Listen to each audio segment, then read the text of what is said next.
everybody, and welcome to another edition of Your Voice Talk Show. It's a place where your voice matters, interactive platform, which means during this whole show, please text in any comments, and then there's going to be a phone number throughout the show. Please text any questions that you have, and please be a part of the conversation. For those of you that may be joining us for the first time, my name is Sonia Graham. I'm the author of It's Time to Uncover Your Original Blueprint.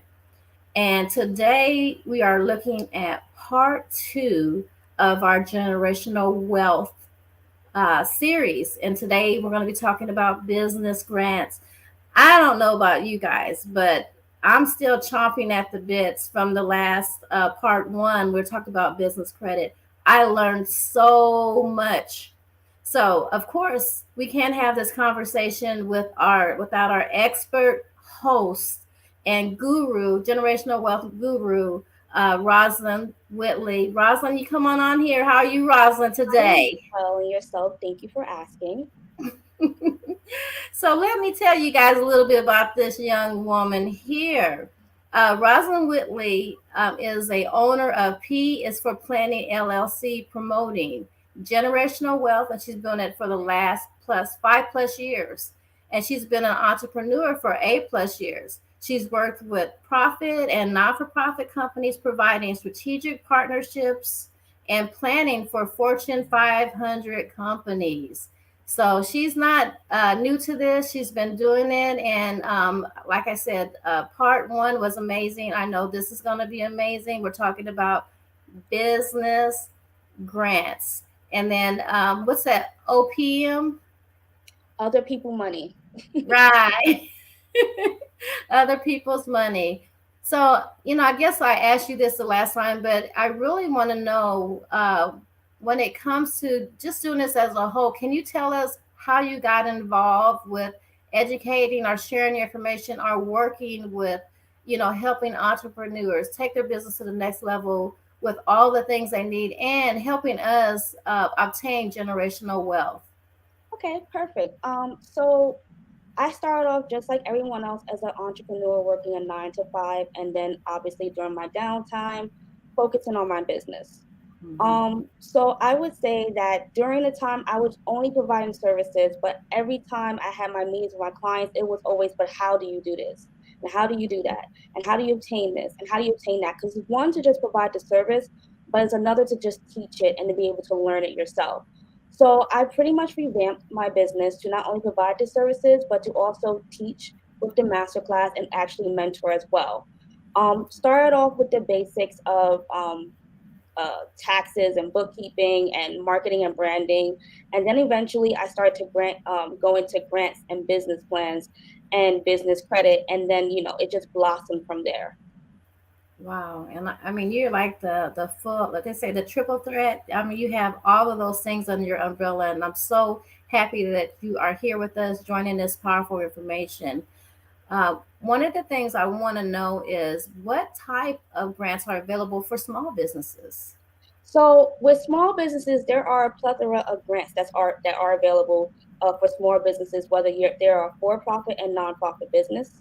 Um, Pretty much what happens is you have the option of doing federal or foundational. With federal is coming from your local, your state, your local city, or pretty much just the government. Whereas foundational is coming from the banks, different type of other businesses like organizations. So it's more like small, pretty much. Okay, okay. And I guess that, so then the other question I had is what is the difference between a foundational and a federal grant?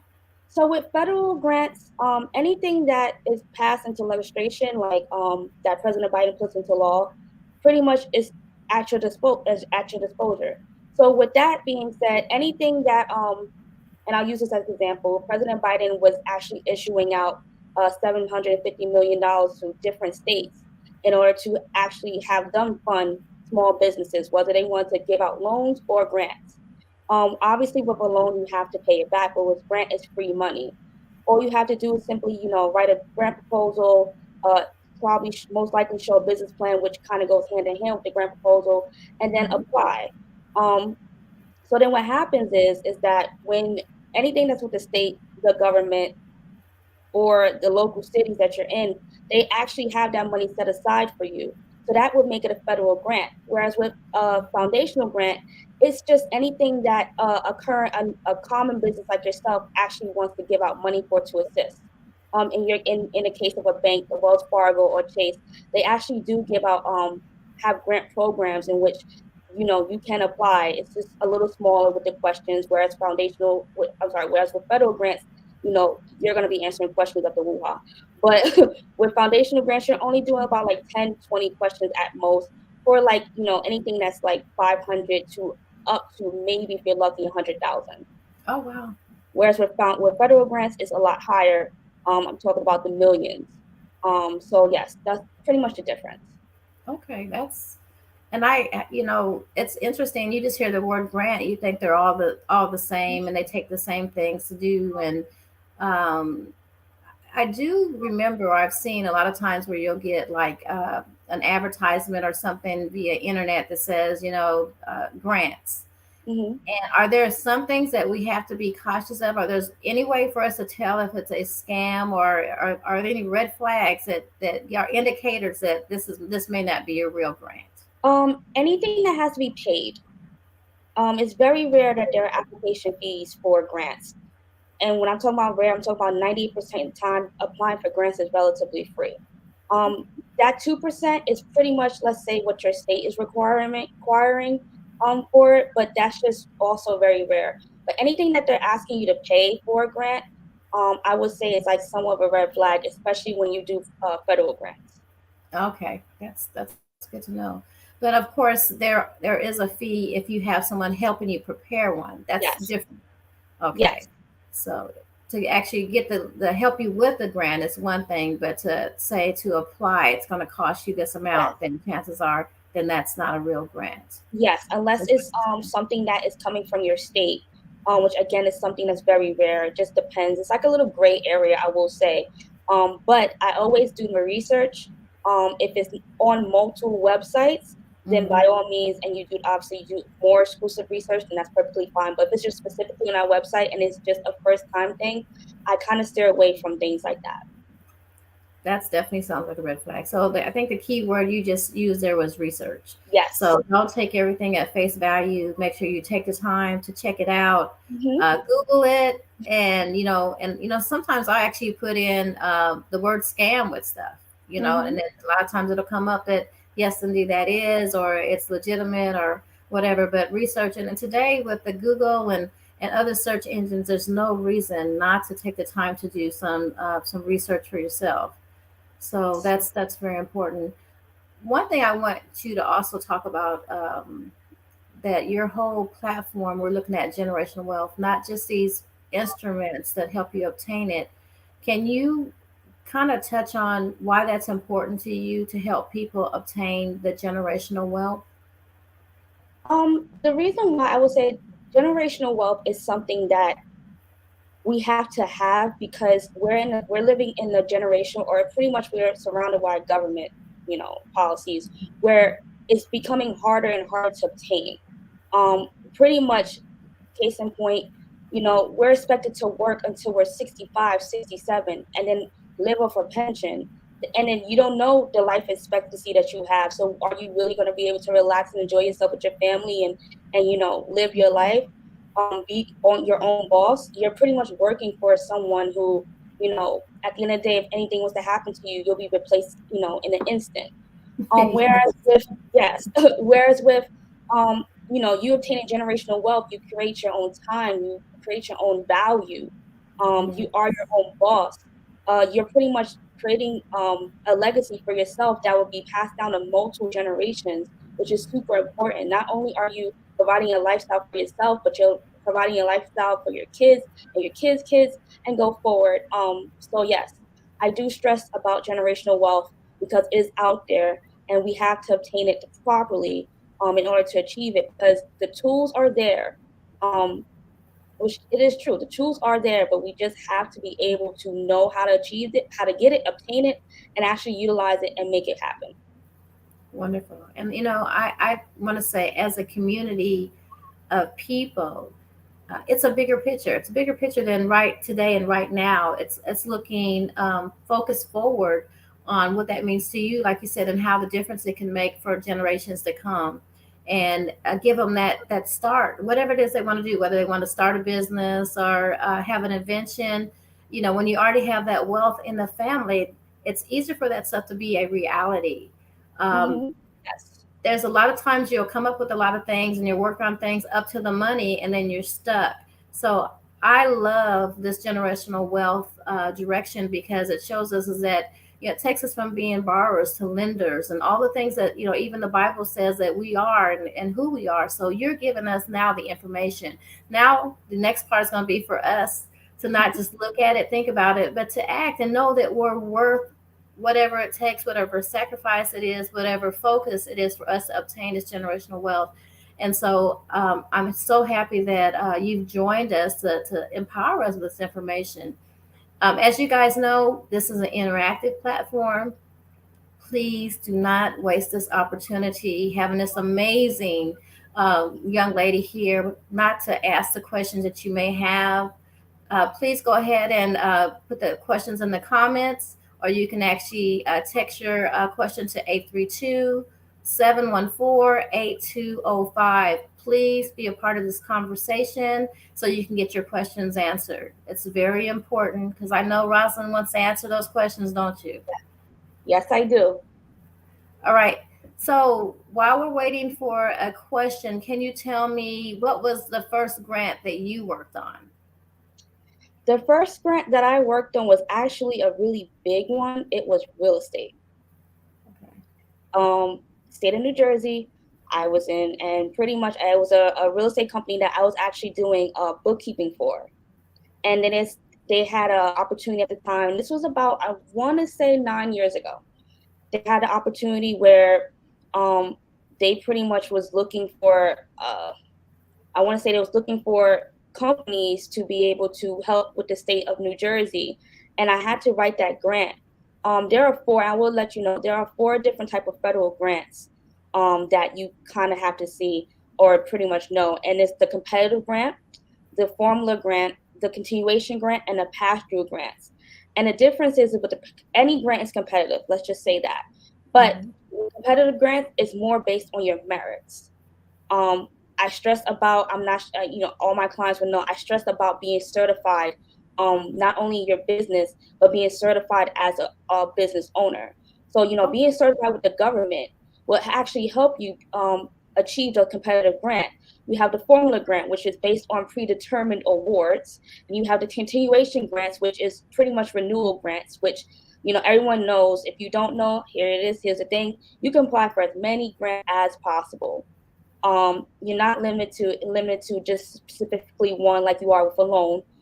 You can apply for as many grants as you want. And if you get awarded for, let's say, 5 out of 10 grants that you apply for, it is your money for your business. And then it's the pass-through grants, which is issued by federal agencies. So in this case, the client that I had who was doing real estate, this was based on a pass-through grant, which was given through a New Jersey agency, and I actually was able to award them the $1 million that they needed in order to do it. And it was a lot, but you know what? You have to be in it to win it. That's awesome. And would you say by writing that one grant, it gave you kind of a structure, understanding of structure of what it Yes, takes and what they look for? yes.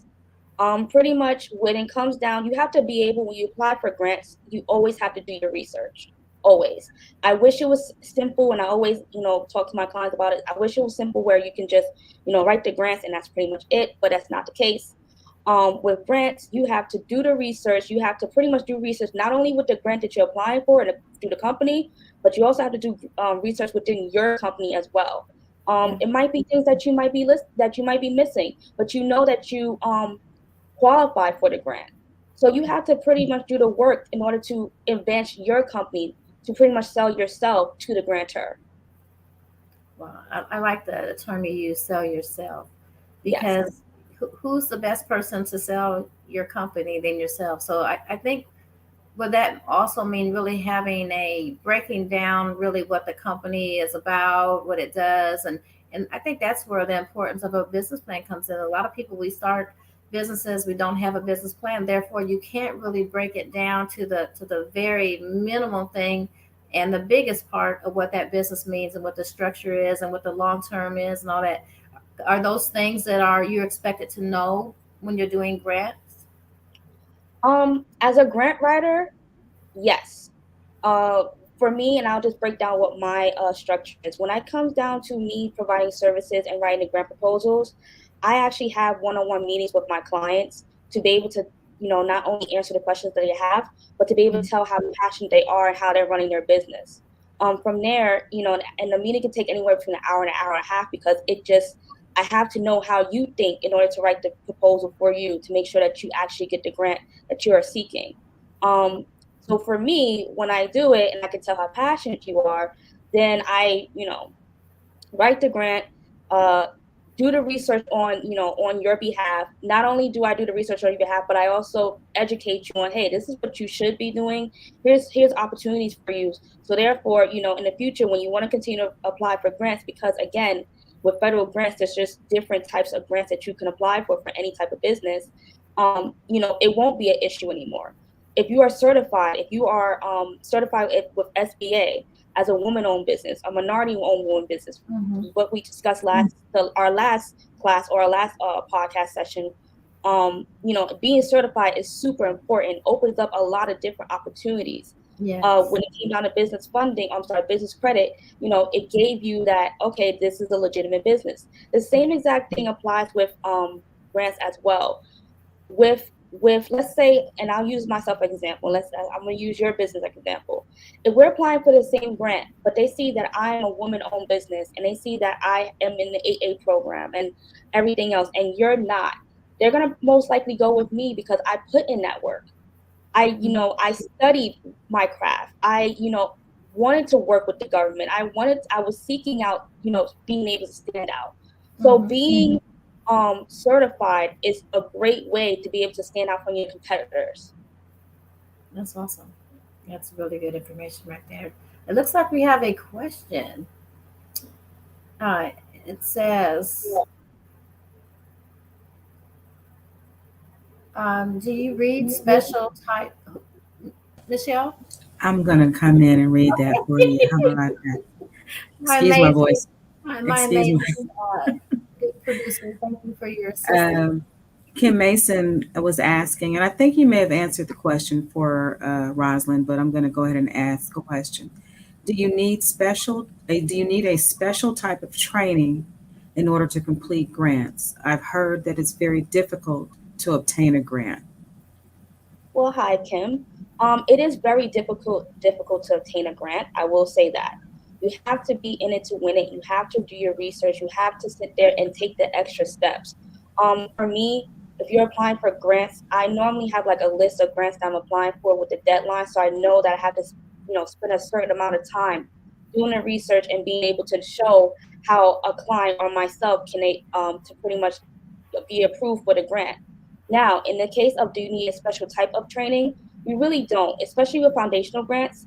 I'll use again Google. Google is one of I'm not sure if you've been on Google search engine, but they have grants for um, Latino businesses. They have grants for Black owned businesses. They have grants for women owned businesses, and they will advertise it. And if you ever clicked on it, they just ask for specific questions. Foundational grants 9 out of 10 will not ask you for a business plan. They'll just ask you for like a revenue of how much you're making and why do you need it. Those are easy types of grant applications that you do, foundational grants. Whereas with the federal grants, that is when the grant proposal is definitely needed. The financial projection is needed. That is when you have to know exactly what grant is going to be, what program is needed for, what program that you have that's needed for the grant. They're really, really detailed, I will say, with federal grants. But the reason why they are detailed with federal grants is because it's just so much money that goes into it. Um, Mm. if you go to something like, and I'm pretty sure everyone knows, I always talk about it being a secret society because you have to go through hoops to be able to access it. Grants.gov. Grants.gov is anything that the federal government issues out or the state issues out will go on grants.gov. Grants.gov is a website that you have to be able to be prepared for. There's no special type of training for it, to be honest. It's just you just have to be prepared. Awesome. We want to take another question. Okay, I have another one here. Hang on a second. And this one is from Paulette. It says, if you choose to have someone write a proposal for you, what are the average price points? So, if you choose to have someone write a proposal for you, it just depends on what the grant is. Uh, Grant proposals can range anywhere between, and I mean a good one, because I'm not gonna lie, I've seen on Facebook where people are charging like 200, 250, and I'm like, there's just so much that goes into it as a grant writer. But a good, effective one, depending on the grant, would be anywhere between 500 and up.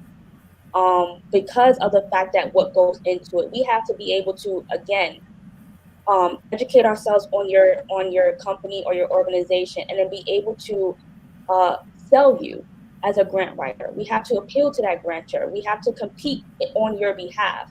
So it just depends on the type of grant you're looking for. I also know some grant writers who will actually charge at a percentage at times as well. So I know that Yes. sometimes happens. Yes, they do. They do charge a percentage, or they'll take a percentage of it of the grant that they get you approved for. Mm-hmm. That's sort of a gray area, and the reason why I say for me it's the gray area is because it's not technically legal, but it's not illegal either. That's exactly right. Right. That's just my opinion, but I don't knock anyone who does it. It's just so gray. It is, and because it could be quite a bit of money, Yes. depending on how much the grant is for. And I think Yes. exactly what you said is exactly what I expected you to say. So, Mm-hmm. Right. That's awesome. Okay, So that's all. That's everything we have so far. So I'm going back out and waiting on you guys. Thank you so Okay. much. Thanks. So I really want you guys to really dig deep and think about some of the things maybe you've pondered with doing grants. And a question I have for you, Rosalind, is this. I've been told that there's so many grants, like you just mentioned. You can go to grants.gov, and there's existing grants that they're looking to fund right there.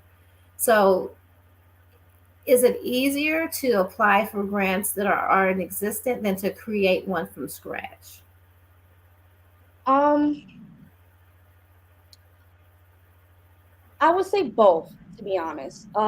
There's just absolutely nothing easy about grants. I just want to stress that out. It's nothing easy about grants. It's nothing easy about applying for grants. It's nothing easy about writing a rep proposal. It's just absolutely nothing easy about it. But to answer your question, there's money out there, right?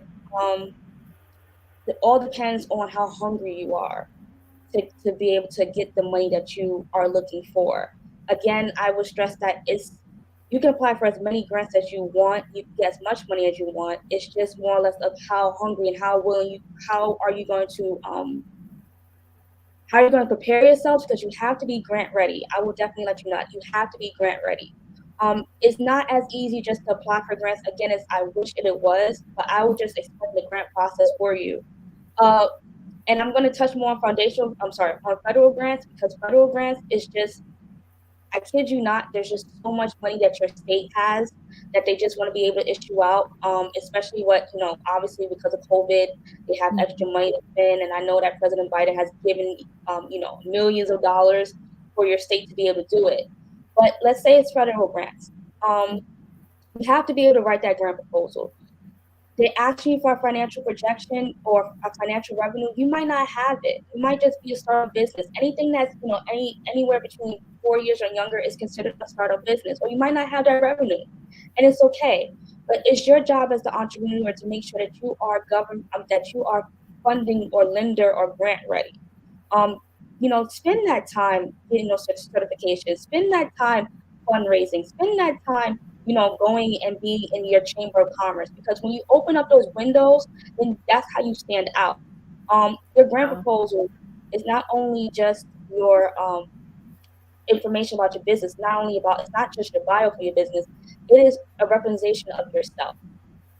So it's super, super important to be able to, have an effective grant proposal, be able to, you know, answer the questions correctly. I mean, a lot of the questions are redundant, but answer them correctly, and you should be okay. And I think you just answered the question. Is so do you really don't, the business doesn't have to have a minimum amount of revenue in order to qualify, because it appears based on what you just said, they look at a lot of things. They look at a lot of different things. So if you're lacking in something, if that's your weakness, then focus on your strengths. I will say that you want to make sure that they don't say no to you. You want to make sure that even, if it's a batch of people, you're in that batch of people of either maybe or definitely yes. I want to work with that organization. I want to work with that small business. So does it matter about the minimum amount of revenue? It will depend on the grant application. Foundational grants, they tend to sit there and state, hey, we want to work with a business that has a minimum of, let's say, $50,000 in the past year or two. Federal grants, not so much, but they want to see a projection. They want to be able to sit there and say, hey, you know what, this can potentially happen in a year or so. They know that you potentially be a startup business, but they also will see that you actually put in the work in order to sit there and stand out as a startup business. Okay.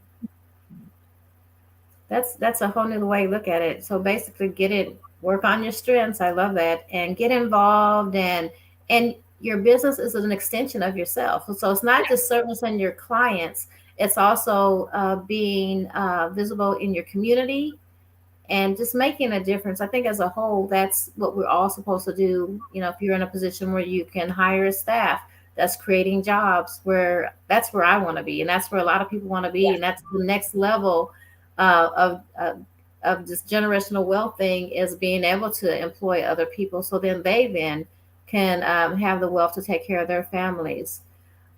What are some of the industries that can apply and receive grants? A lot of industries definitely can. You have, nonprofit wise, you have, community centers, you have nursing homes, you have veteran homes, you have daycares, you have real estate, you have consulting agencies can actually receive grants, believe it or not. There's just a lot of industries that definitely can. There's never really this industry cannot. And the reason why there's never a really no for any type of industry is because there's different ways of how to of achieving these grants. Again, you don't have to go through grants.gov, or you don't have to go through foundational, but you can just literally log on to your state's website, and they will have a tab for grants. And then obviously they'll have their own requirements, but majority of the time, especially unfortunately because of COVID, it's just like they've been opening up to a lot of different industries that were affected because of it.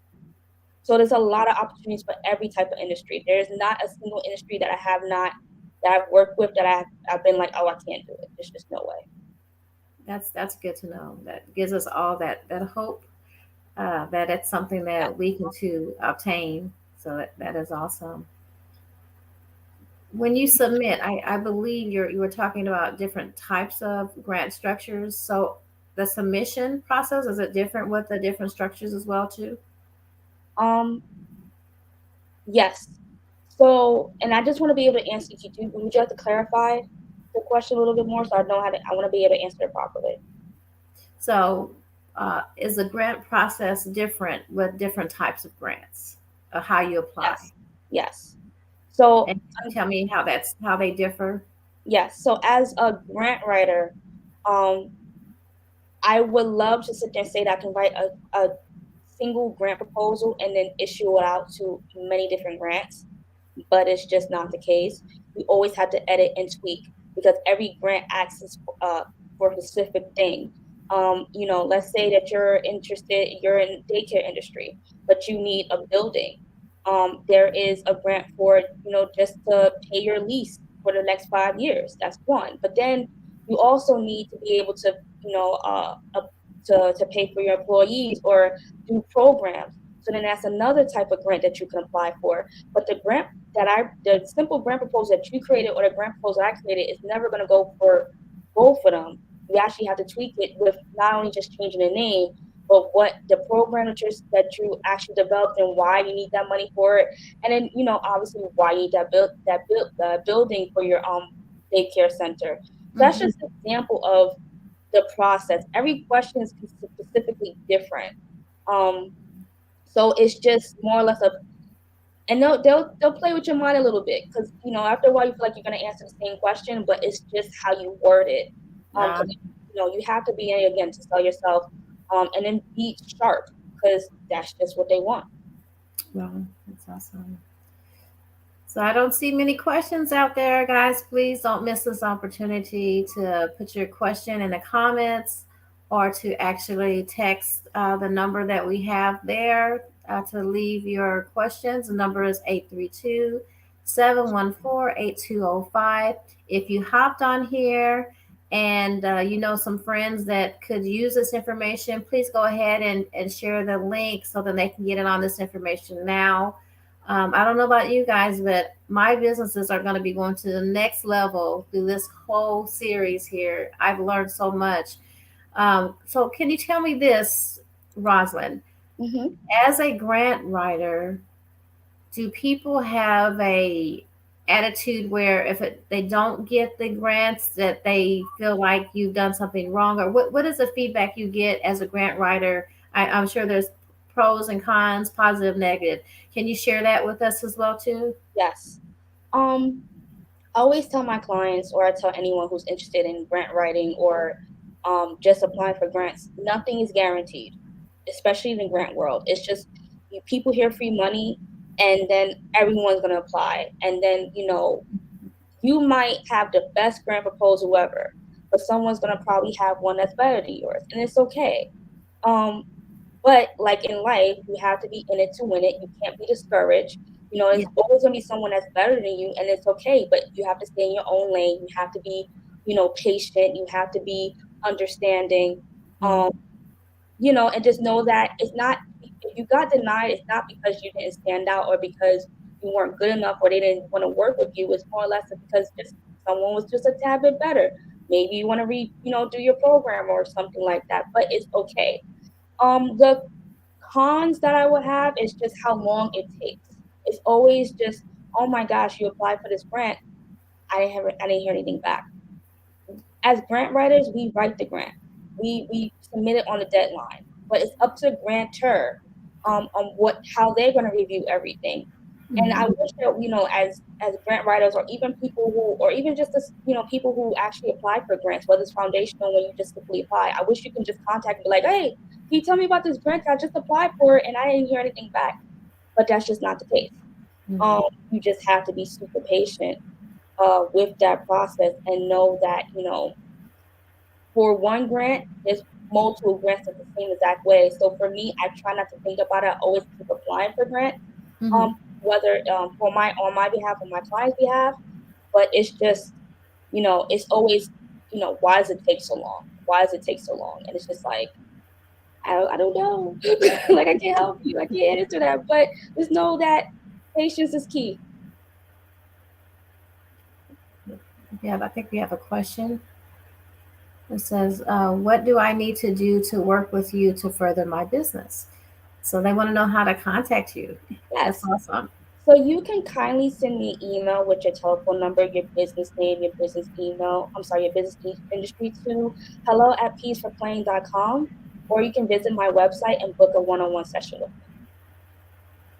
And just like the last show, for all the amazing tools and services that Rosalind has, there will be showing a discount code at the end of the show that you'll be able to access for and use for her services as well too.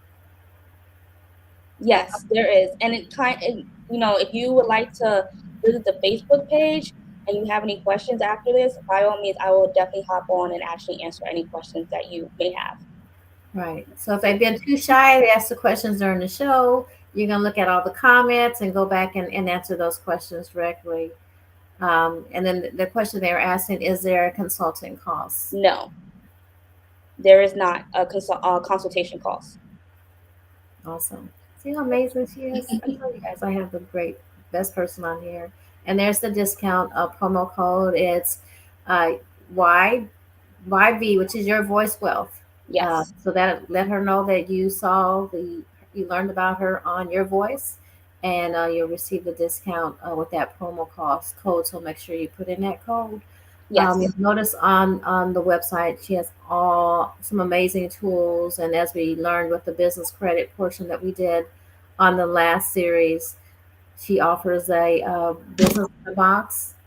And what I love, and one of the reasons I love working with Rosalind, is that she doesn't just talk about solutions, give you general ideas and information. She actually customizes things.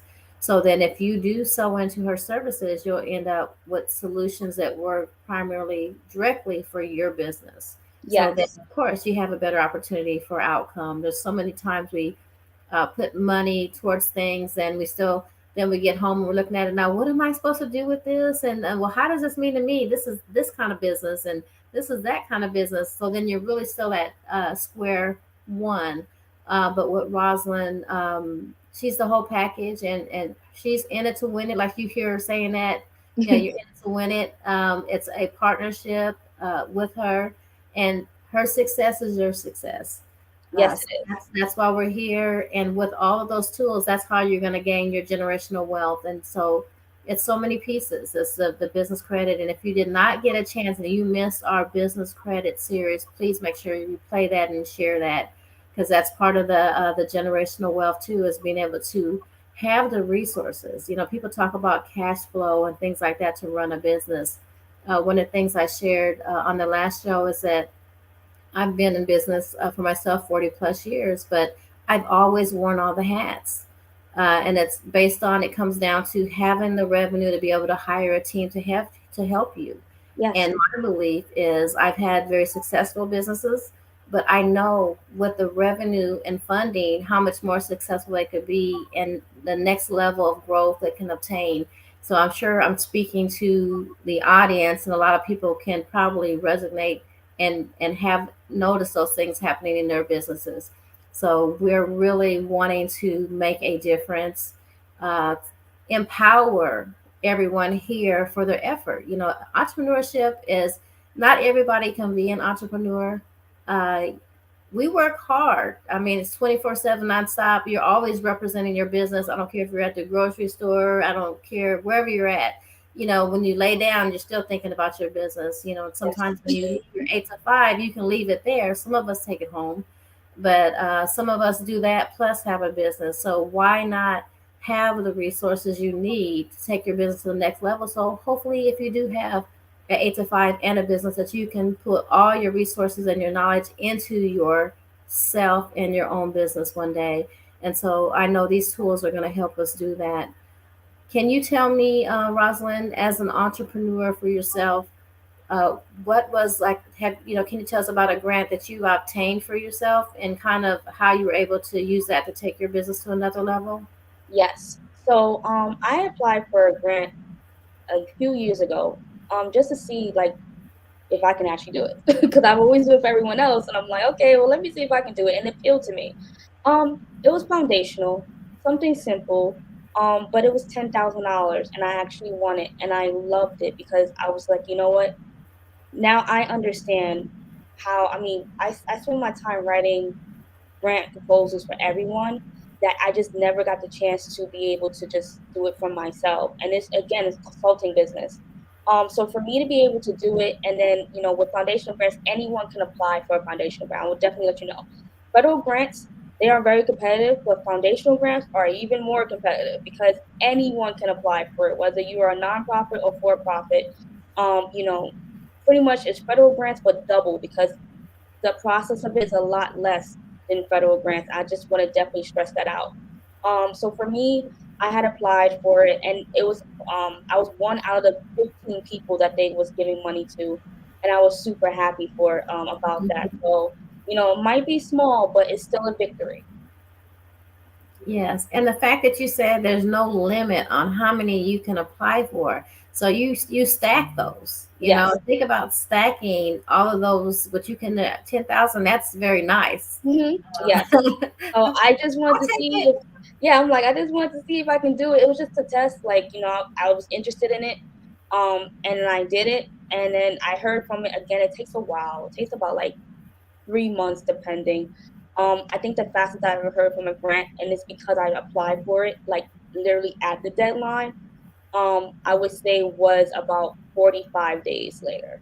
So it just depends on the grantor and how efficient they are to review everyone's grant proposals and their applications. So I can never give you a concrete time of when you're going to, receive that Right. approval or denial, unfortunately. And I always tell everyone that because they're like, oh my gosh, like why is it taking so long? And I'm like, if it was me, I would just give it to you, but I can't. Um, Yes. but You gotta move on to the next one. Just yes, leave yes, that that's one there. Go on to the next one, and yes. And it's I like will, I guess a funnel. It's kind of like that same funnel. You put it in there and put it in there, and the ones on the top, and eventually the ones at the bottom are gonna come out and you go, oh wow, I forgot I even applied for this. yes, and I actually will tell you that actually happened with my one of my clients. I had kept applying for a grant, just kept applying, and they was getting like delayed answers, like they did not. And then all of a sudden, I would say within the 6 months of me keep applying, they actually got approved for four. At the same time. It was That is just like, I'll awesome. never forget, they just sent me a text like, I gotta prove this, I gotta prove this, I gotta prove this. And I was just so happy. So I'm Oh, like, oh my gosh, that's adding up for you. That's perfectly fine. But I was a little panicky too. But as a grant writer, we have to be. But yeah, um that's one of my proudest moments. I will definitely say it was just, constantly applying for my clients' behalf, and then for them to be awarded for grants at the same time was just amazing. yeah, that is awesome. Yes. Do we have any other questions out there, guys? Don't miss this opportunity. Michelle, you have any questions? Because I know you've been an amazing entrepreneur for many years as well too. So please feel free to chime in while we have this jewel right here with us. I actually do have I probably could ask about 10 questions, but let me That's do all right. one for now. My focus on the business that I run is music promotion.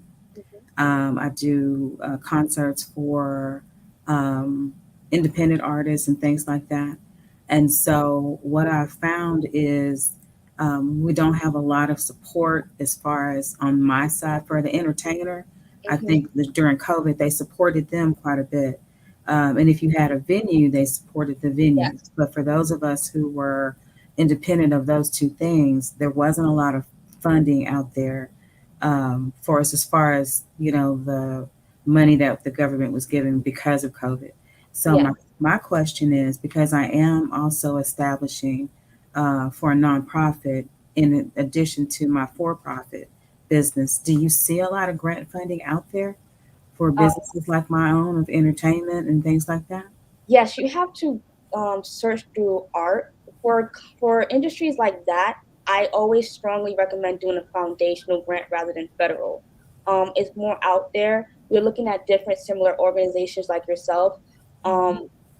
Especially where you're at. You're in Texas, am I correct? Hmm. So it's definitely Texas will be one of those places where you can find foundational grants. I'm located in New York, New Jersey, East Right. Side. So we have like glitz and glam and stuff like that. So foundational grants is just the way to go. It's very rare for federal. You have to know. That's why I always talk about research. You have to know what your lane is. It's Right. okay if you don't fit the mold for federal grants. Your nonprofit most likely will fit that goal for federal Right. grants. Right. But if you're an LLC and you are in a industry that is not I wouldn't say well known, but not having a lot of opportunities, Hmm. definitely go to foundational grant because foundational grant routes actually do award uh, grants for any type of industry. It doesn't. Mhm. You're not pigeonholed to just one type of industry at all. It just opens a window for everyone. So with your nonprofit, definitely go to federal grants route. With your Right. LLC, foundational, and that's just in Right. general. Gotcha. Okay. Awesome. And I do have a question as well too. So can you use grants for whatever you want to use them for? Um, no, that's the gray area. That's another gray area. You really can't. they tell you what you can and cannot do normally in the grant application. You know, you can't use a grant and then buy a car, for yourself. You can't do that. It has to go specifically towards your business. And I always say that just because you just never know what's going to happen. And you don't want to get audited. You don't want to get, you don't want to have the IRS on your back and they're like, okay, well, you got these funds for free, but where did it go? And then all of a sudden you're like in $1 million house and nothing to show for it. So they always tell you what you can and cannot use it for, no matter what in application. So I would definitely say, and again, that's that gray area. Because if you do use the money for the payroll for your business, that's okay. If you use it for a program, again, that's okay. If you use it even to just get a business vehicle, that is okay. But as I stated in our last meeting, this is where business credit goes hand in hand, because you can use grant funding for what you really need it for, but you have your business credit to obtain the things that you cannot use with your grant funding. Right. Yeah, that's great. Looks like we have some more questions out there, Tracy Michelle. Michelle, I can't hear you. Can you hear her? We can't hear you, Tracy Michelle. Sorry, I was muted, guys. Let's see. Kim says, thank you for your time. She appreciates it. You're welcome. Paulette says, let me go ahead and put it up there. I agree with that for arts and entertainment and media arts. Foundation grants are probably best. Donna, do you have a step-by-step guide to writing these different grants? Yes, I do. I pretty much offer a masterclass, and I also offer the Business in a Box promotion, where I actually give you a step-by-step guide on how to apply for federal and foundational grants specifically for your industry. Yes, she does. And once you are awarded a grant, is there any reporting that will be required to the grantor? That's a good question. It definitely depends, but 9 out of 10, it really isn't. They don't really ask. It's just they give you the money and that's it. They will ask you in the application, what do you need the money for? Like, what do you need the grant for? But they don't actually backtrack or ask you unless they actually are giving you, they're helping you for multiple years. So if you are doing a federal grant route and you're looking for a multi-year grant, then they'll ask you, because now you're working with that grantor and they're giving you money. Foundational grants they're more a little lenient. They just ask you what you need the grant for, and you don't have to report to what you're doing the grant for. But again, just because you're not reporting to them doesn't mean that you don't have to report to the IRS if that time ever does come. Honesty is literally the best policy when it comes down to getting funded. You want to watch it. Yes. Who said what?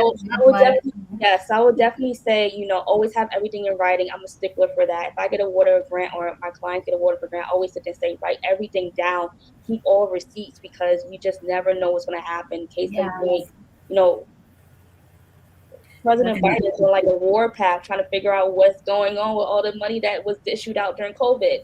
A lot of people have to account for that. And even though what I'm talking about is PPP, or EIDL, that's perfectly fine. But there was people who actually were getting grants also, and then they weren't, utilizing it properly, now they have to report for it. So I would definitely say, if you're gonna apply for a grant, apply for the grant for your business to better yourself and your business, and don't take that opportunity away for another business that actually might need it. Right, and it's always better just to err on the side of caution. Keep your paperwork. Just when you apply, just go ahead and assume that you might be audited. Yes, and always just think about it. Right. Always, assume. Even if it's not even just a grant, but with anything as an entrepreneur, just always assume that you're gonna get that message saying, "Hey, we need to see where your money is going to for your business." That's true. Right. So we're at that stage where everything is being questioned, because a lot of people develop businesses during COVID, and just to obtain government funding. So we're all now in that bubble, no matter what. Right.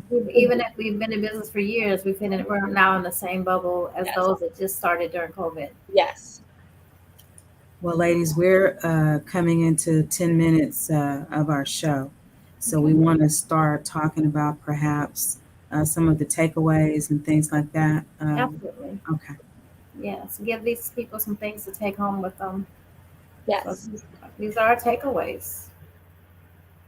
So we have foundational and federal grants are different, and you went into that for us. I learned a lot today already. And as I said, you guys, if you came to this without your pencil and your piece of paper, please replay it and make sure you take notes when you replay it. Number two, a strong grant proposal is clear, concise, and compelling. And be grant ready. So, what is be grant ready? What do we need to be grant ready? You want to be able to present. It's like, I always, when I say be grant ready, I always liken it to how us women, when we are about to go out, we want to make sure our hair is done, our nails is done, our, everything. We're like on point before we meet up with our girls and hang out. The same thing applies with your business, whether it's a grant, funding, anything, or loan, anything that you can think of. You have to be business ready. You have to present yourself and be, show your merits, gain merits, be able to, produce financials if you can't. Again, what I discussed on our last show was the fact that you have to be able to um, keep your personal bank account, your business bank account separate. This is one of the reasons why they want to be able, yes, when you apply for grants, they do ask you for, depending whether it's foundational or federal, they'll ask you for a bank statement to see where your money is actually going. If they really want to go into debt with it, depending on how much money you're asking for. So you want to be able to literally be super organized. You want to be able to write that grant proposal where, again, it's clear, concise, and compelling. That also will make you grant ready as well. They don't want to be able to see your questions that they're asking you, and then it not match that grant proposal that you just Mhm. uploaded. You want to be able to, again, I stress and I stress and I stress because it's super important. Those merits, those certifications, and I'll state why those certifications that are out there for everyone to be able to certify their business with, it Mhm. opens up many different opportunities for you. Once you are a woman-owned business, a minority-owned business, you're in programs like the 8A or Hub Zone, or even if you are in a veteran-owned business program, grants will seek you. You actually start getting emails about grants that will benefit your business. If That's you, awesome. if you're in your local chamber of commerce, you're going to see grant opportunities just like from that alone. So stand out. It might take a lot. It might be a lot because you have that 8 to 4, that 9 to 5. You have that. You have your social life. You have your family life, but it's rewarding at the end because there's money out there. Yes, that's good. So, Rosalind, could I ask you, for those of us who are minority owned businesses, women owned businesses, veteran owned businesses, where and how do people go to get certified, to get their businesses certified for those things? Yes. So you want to go to SBA.gov. It's a step, and I'm gonna just pretty much run through it real quick. So it's, remember when I said that the grants.gov is a secret society? Everything goes hand in hand. So in order to get to grants.gov, you have to have something called a UEI number and a cage code. The UEI number and a cage code, and originally it was the DUNS number, the Mm-hmm. DUNS number, Mm-hmm. the UEI number, and a cage code that you had to get in order to even have access. These are government numbers. Mm-hmm. What happens is that you get the UER and the cage code on a website called sam.gov, Mm-hmm. government website. Mm-hmm. It takes about a few weeks to get. You get those numbers, you want to be able to connect it to grants.gov. Mm-hmm. But in the same breath, if you look for certifications, you need that UER and cage code in order to get the certifications on SBA.gov. Mm-hmm. So those the UEI and the cage code are super important in order to have access to grants.gov, which you will be able to see your state, your local, and your federal government contracts as well as grants. And you need the UEI number in order to be able to obtain um, the certifications. Now, I also will stress that your state also has certifications as well that you can actually obtain.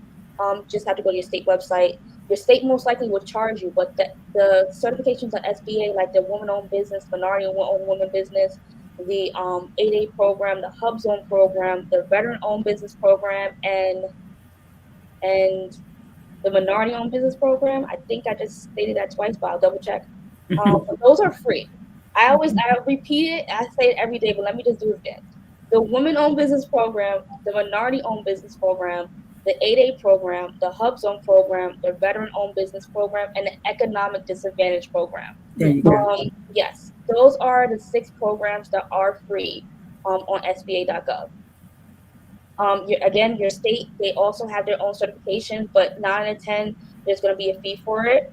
It's up to you if you want to be able to, obtain that certification for your state. That's perfectly fine if you do. It's perfectly fine if you don't. But you definitely need that UEI number and that cage code in order to be able to get the certifications and to be able to access grants.gov. Now, once you get the UEI and cage code and you're on grants.gov, then it gets a little bit, because now you got to do 3 different things on grants.gov to finally get that gray area that that's on the apply section to turn red. And again, you're working with the government, you're getting government access, so you have to jump through hoops.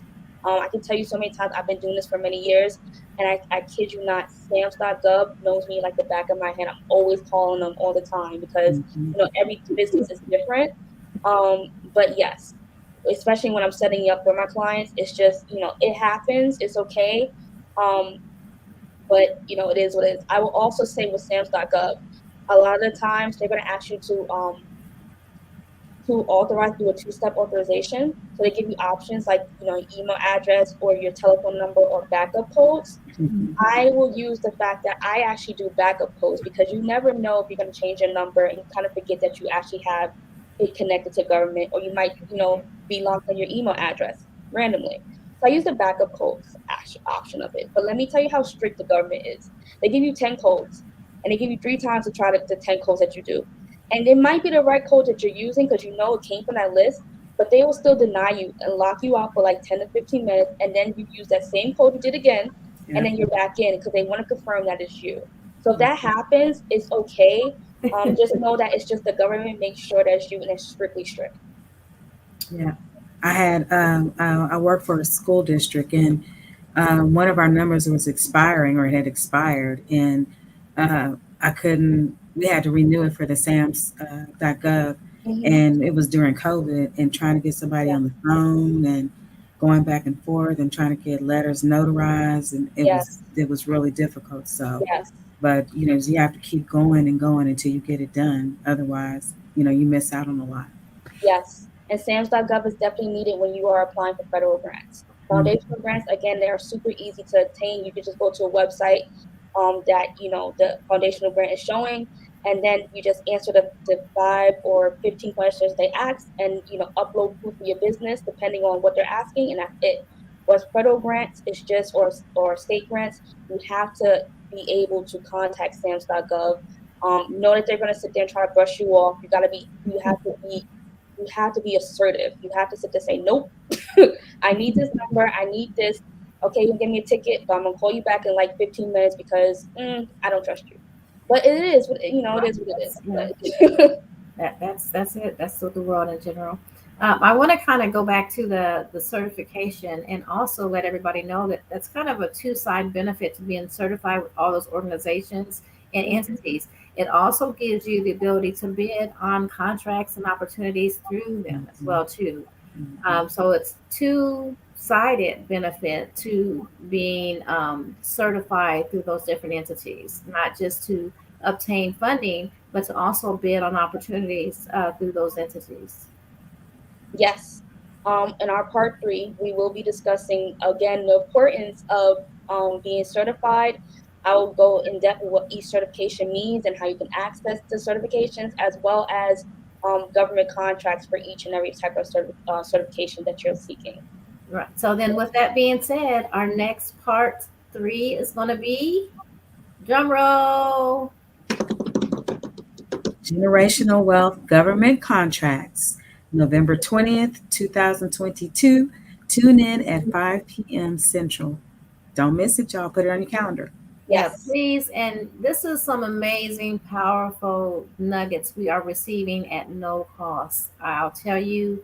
So, if you know anybody that is a business owner, please have them look at each one of these parts if they miss them. And if you haven't had a pencil and a piece of paper while you're listening, please make sure you go back, listen to them, and then Rosalind will actually be going back through the comments and asking questions. So if you maybe were too embarrassed or didn't want to put your question out there, go ahead and put your question in the comments, and she will definitely answer those questions as well too. But please go visit wwp is for planning.com and see the amazing tools and services that you can purchase to get your business moving in the direction of generational wealth. There it again is wwp is for planning.com, and her email is hello at p is for planning.com. That's how you can reach Rosalind. So we are so thankful that you guys took this time on this beautiful Sunday. Don't know where you are, but it's beautiful here because it's a day. So Yes. it's beautiful to spend with us on Your Voice Talk, Your Voice, where your voice matters. And so please tune in again on the 20th of November for part 3. We're going to be talking about federal Contracts. contracts. All right.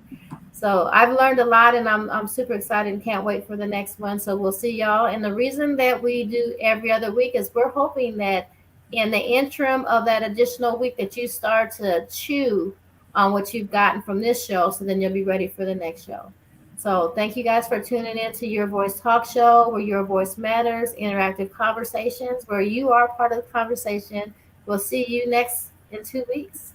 Yes. You guys have a great evening. Thank you, Rosalind. You're welcome. See you Thanks, soon. Rosalind. You're You're great. welcome. Christy Michelle. Thanks. See you guys. Yes.